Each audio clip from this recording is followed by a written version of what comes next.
I've got a little bit different point of view when it comes to bathrooms as a homeowner and a contractor. I'm calling this video recommendations because this is just a little different point of view, a different tilt, maybe a little more practical, less sexy than what you're really going to hear normally.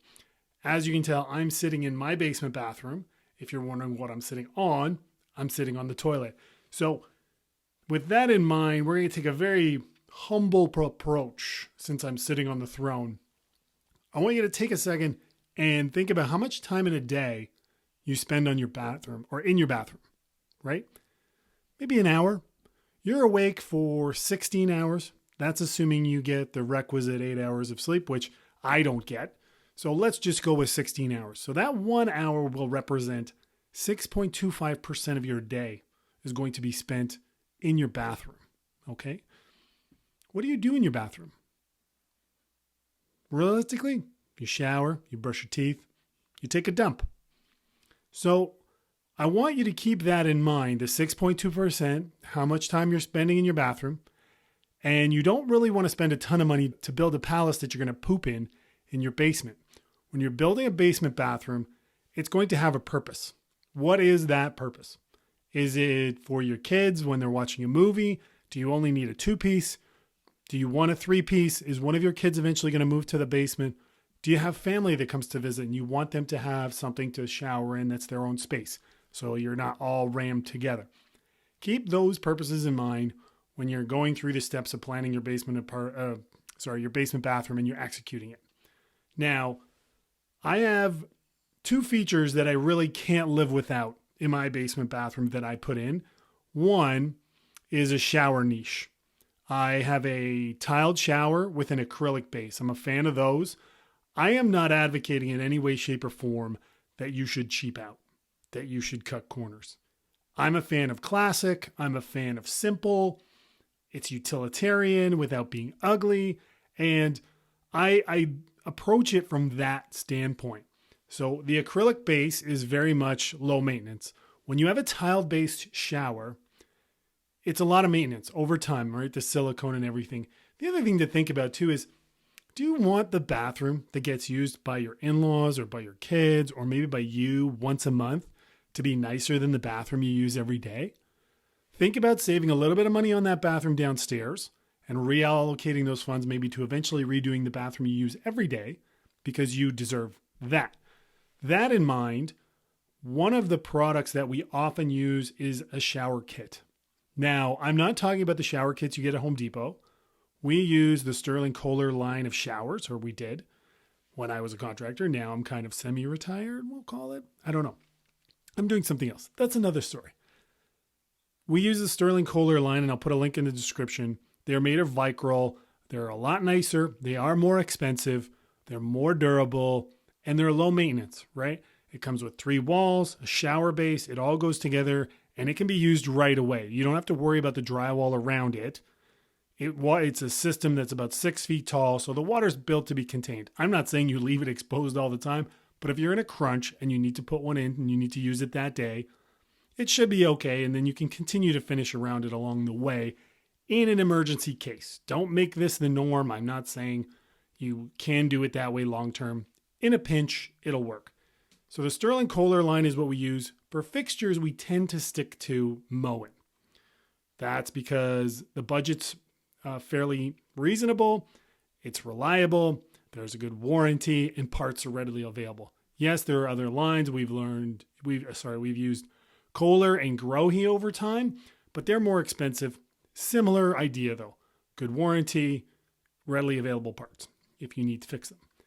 I want you to think of your project not from just a price standpoint, but a value standpoint.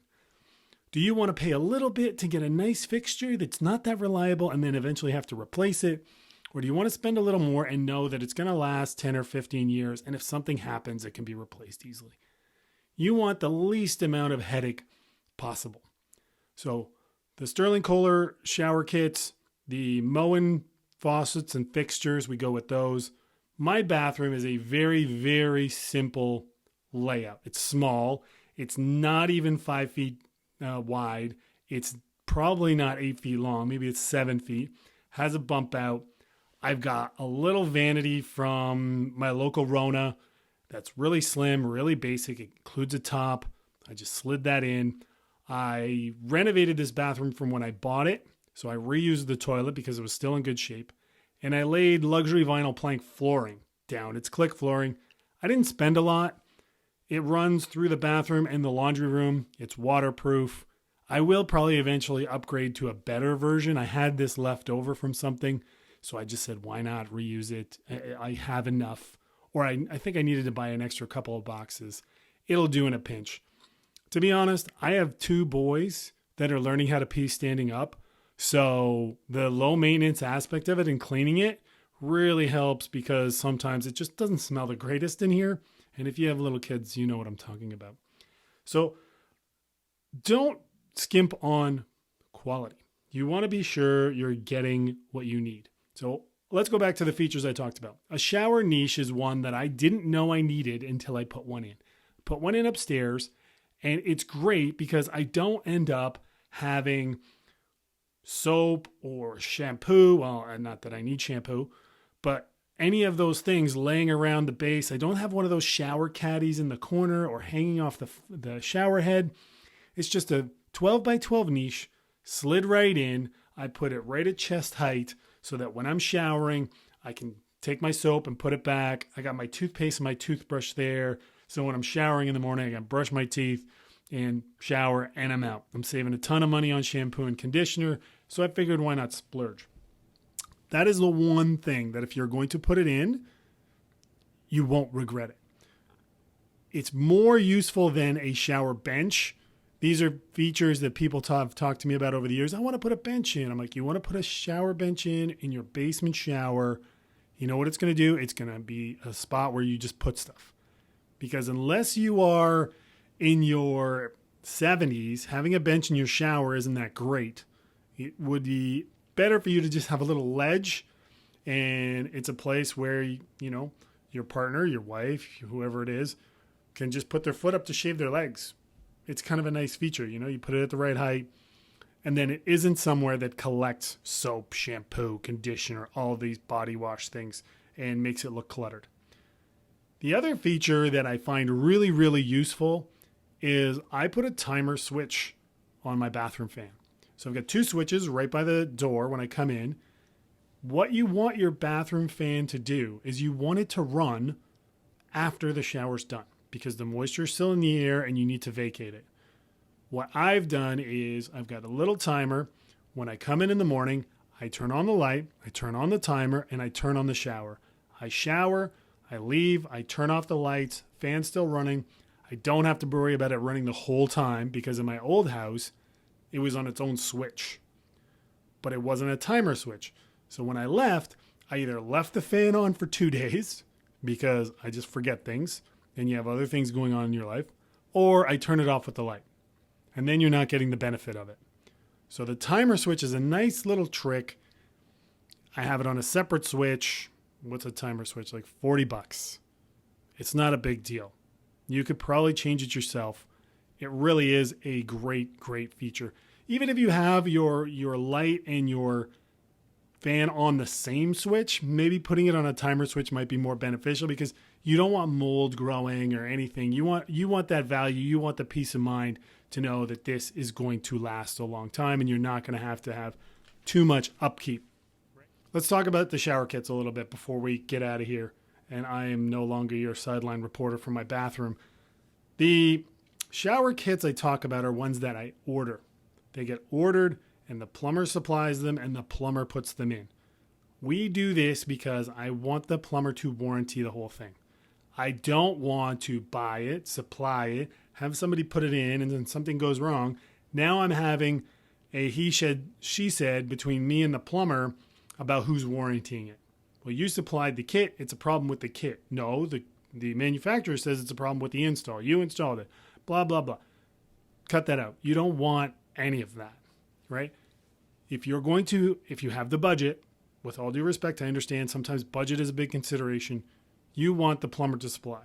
One thing I will recommend, if you can, to stay away from are those corner shower units you see with the stick-on walls. Yes, they are inexpensive. They are actually not inexpensive. They are expensive because they don't last very long and you're going to have to replace it and it's going to leave damage. The glue on walls, the shower base, the doors that come with it, over time, they eventually erode. These kits that you buy that are retail from the big box store are not designed to last 15 or 20 years.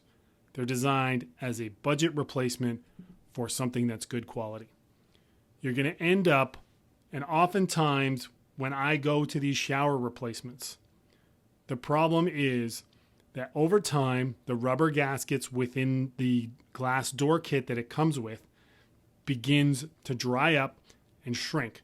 So the seal that used to prevent the water from getting out is now shrunk. And now the water's getting in. So the water will travel down the doors, in through the holes that set the door into the shower base and into the shower base. Eventually, that water will work its way out to the outside and into your walls. And over time, it will rot the drywall and can cause all kinds of problems.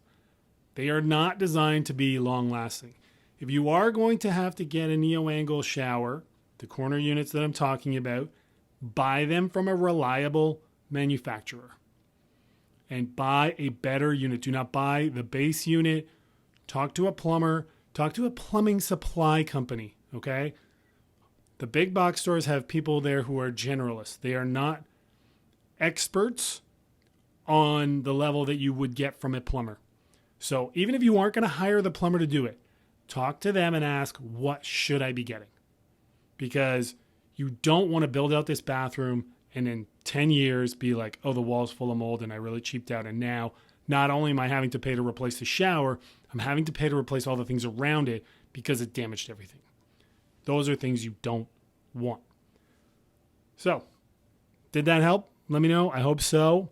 I'm going to try to probably do 2 of these a month. I think that's reasonable to do. I can get that done, I hope. I want to stay on track and be more consistent and sort of share the things that I've done over the last 17 years because really there's no point in me keeping them to myself. On that note, I'm going to say, reporting from my bathroom, thank you for watching and good luck on your project.